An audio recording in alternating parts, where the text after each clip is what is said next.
Hi అండి, అందరికీ నమస్కారం. Welcome back to our channel. So ఈ రోజున వచ్చేసి మన తెలంగాణలో ఉన్న ఎవరైతే రైతులైతే ఉన్నారో రైతు భరోసా గురించి మన మంత్రి గారు వచ్చేసి గొప్ప శుభార్త చెప్పడితే జరిగిందండి. సో చెప్పిన విధంగా మన తెలంగాణలో ఈ రోజున వచ్చేసి దాదాపుగా రైతుల ఖాతాలో రైతు భరోసా సంబంధించిన డబ్బులు అయితే రావడం అయితే జరిగింది. కాబట్టి అసలు మన తెలంగాణలో ఎంతమంది రైతులకైతే డబ్బులు అయితే ఇవ్వాలి, అలాగే ఈసారి వచ్చేసి ఎంతవరకు అయితే కట్ ఆఫ్ అయితే పెడుతున్నారని చాలామంది రైతులు అయితే అడుగుతున్నారండి. ఎందుకంటే నిన్న కూడా మన తెలంగాణలో కొంచెం తక్కువ అయితే డబ్బులు జమ చేయడం అయితే జరిగింది. పథకం ఆపేసారేమని చాలామంది రైతులు అయితే అనుకుంటున్నారండి. సో అలాంటి అపోహలు ఏం పెట్టుకోవద్దు. మనకి పథకాలు ఎక్కడ ఆపలే కాబట్టి ఇప్పటి నుంచి మన తెలంగాణలో అందరికైతే డబ్బులు అయితే వస్తున్నాయని ఈ రోజున కూడా మనకైతే చెప్పడం అయితే జరిగిందండి. మొత్తానికి హామీ ఇచ్చిన విధంగా మన తెలంగాణలో ఉన్న ఎవరైతే రైతన్నలు అయితే ఉన్నారో రైతు భరోసా సంబంధించిన డబ్బులు అనేది రావడం అయితే జరుగుతుందండి. మీరు ఇలాంటి ఇబ్బంది పడాల్సిన అవసరం అయితే లేదు. ఓకేనా? సో ఇప్పుడైతే లేట్ చేయకుండా వీడియో అయితే స్టార్ట్ అయితే చేద్దాం. వీడియోని లైక్ చేసేయండి.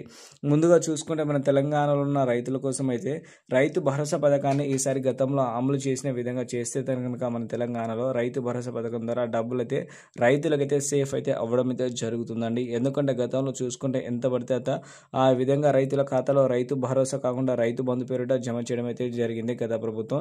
ఈసారి గవర్నమెంట్ వచ్చిన తర్వాత మనకైతే కాంగ్రెస్ గవర్నమెంట్ ఎవరైతే గతంలో అయితే పంటలు అయితే వేసి ఉంటారో అలాగే ఈసారి కూడా పంటలు ఎవరైతే వేస్తున్నారో వాళ్ళని గుర్తించిన తర్వాత మాత్రం 1 నుంచి 10 ఎకరాలు కలిగిన రైతులకు మాత్రమే ఈ రైతు భరోసా సంబంధించిన డబ్బులు అయితే రావడం అయితే జరుగుతుందని ఈ రోజున మంత్రిగా మనకైతే చెప్పడం అయితే జరిగిందండి తుమ్మల నాగేశ్వరరావు గారు. అలాగే సీఎం గారు రేవంత్ రెడ్డి గారు కూడా ఈ రైతు భరోసా గురించి మనకైతే శుభవార్త స్టార్టింగ్ రోజున చెప్పడం అయితే జరిగింది. గత 5 రోజుల నుంచి మన తెలంగాణలో కొంతవరకు అయితే డబ్బులు అయితే రావడం అయితే జరుగుతుందండి. దీంట్లో ఎలాంటి ఇబ్బంది పడాల్సిన అవసరం అయితే లేదు.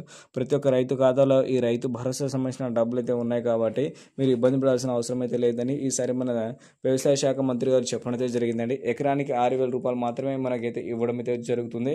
కాకపోతే గతంలో హామీ ఇచ్చినప్పుడు ఎలా ఇచ్చారంటే ఎకరానికి 7,500 రూపాయలు అయితే హామీ అయితే ఇవ్వడం అయితే జరిగింది. సో అలాంటి ఏం లేకుండా 6,000 రూపాయల చొప్పున ఈరోజు శనివారం రోజున మన తెలంగాణలో కూడా వచ్చేసి రైతు భరోసా సంబంధించిన డబ్బులు అనేది రావడం అయితే జరిగిందని చెప్పడం అయితే జరిగిందండి. సో మొత్తానికి హామీ ఇచ్చిన విధంగా ఈ రోజు కూడా కొంతమందికి అయితే డబ్బులు అయితే వచ్చాయి కాబట్టి మీరు ఇబ్బంది పడాల్సిన అవసరం అయితే లేదు.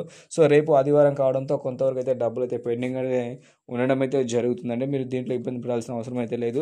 తిరిగి మళ్ళీ సోమవారం రోజు నుంచి మన తెలంగాణలో డబ్బులు అయితే రావడం అయితే జరుగుతుందండి. దీంట్లో మీరు ఇబ్బంది పడాల్సిన అవసరం అయితే లేదని ఈ రోజున మనకైతే మన వ్యవసాయ శాఖ మంత్రి గారు చెప్పడం అయితే జరిగిందండి. సో చెప్పిన విధంగా అందరికైతే డబ్బులు అయితే వస్తాయి. ఈసారి వచ్చేసి మన తెలంగాణలో ఈ రోజున 5 నుంచి 6 ఎకరాలు కలిగిన రైతులకైతే దాదాపుగా 7 లక్షల మందికి అయితే డబ్బులు అయితే రావడం అయితే జరిగిందండి. ఓకేనా?